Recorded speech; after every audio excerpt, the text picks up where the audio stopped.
ये बुजुर्ग एक साहसी वैज्ञानिक है जिन्होंने हैजा के टीके को सत्यापित करने के लिए खुद को गिनी पिग बना लिया। खुद को इंजेक्शन लगाने के बाद वह कई दिनों तक बुखार में रहे, इतनी तकलीफ में कि बिस्तर से उठ भी नहीं सके, लेकिन फिर भी इसे सहन कर लिया। जब उनका शरीर ठीक हो गया तो उन्होंने टीके की प्रभावशीलता की पुष्टि की और तुरंत टीकाकरण को बढ़ावा दिया। बाद में उनकी दवा ने लाखों जानें बचाई।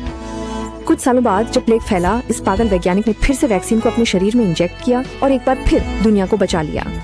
इसके अलावा एक लड़के ने अपनी माँ से पूछा, माँ मेरे चेहरे पर यह निशान कैसे आया? माँ ने कहा, ये तुम्हारे बचपन में भाई के साथ खेलते समय गलती से लगी चोट है। छोटा लड़का गुस्से में आ गया और तुरंत भाई के सामने जाकर चिल्लाया, तुम सच में इंसान नहीं हो, तुमने मुझे ऐसा चोट पहुँचाया, मैं तुमसे नफरत करता हूँ। उस दिन से दोनों भाइयों ने कभी बात नहीं की। वे बड़े होकर शादीशुदा हो गए और बच्चे भी हुए, लेकिन फिर भी कभी बात नहीं की।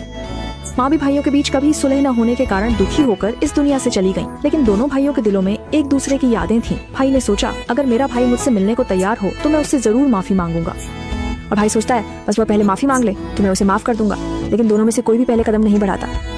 एक दिन छोटे भाई को एक फोन आया जो भाभी का था। तुम्हारे भाई अस्पताल में भर्ती हैं, बहुत बीमार हैं। और छोटे भाई ने ठंडे स्वर में जवाब दिया, उम्मीद है कि वह जल्दी ठीक हो जाए, और वह उन्हें देखने नहीं गया।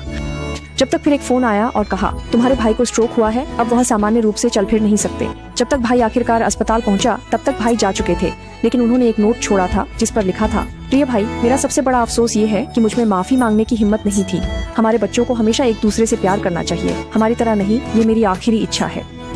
इसके अलावा एक बुजुर्ग ने अफवाह फैलाई थी, हर जगह कहा कि उनका पड़ोसी चोर है। उन्होंने आसपास के सभी लोगों को बताया कि पड़ोसी हर रात चोरी का सामान घर लाता है। इसके बाद स्थानीय पुलिस ने उस युवक को गिरफ्तार कर लिया, लेकिन कुछ दिनों बाद उसे निर्दोष छोड़ दिया गया।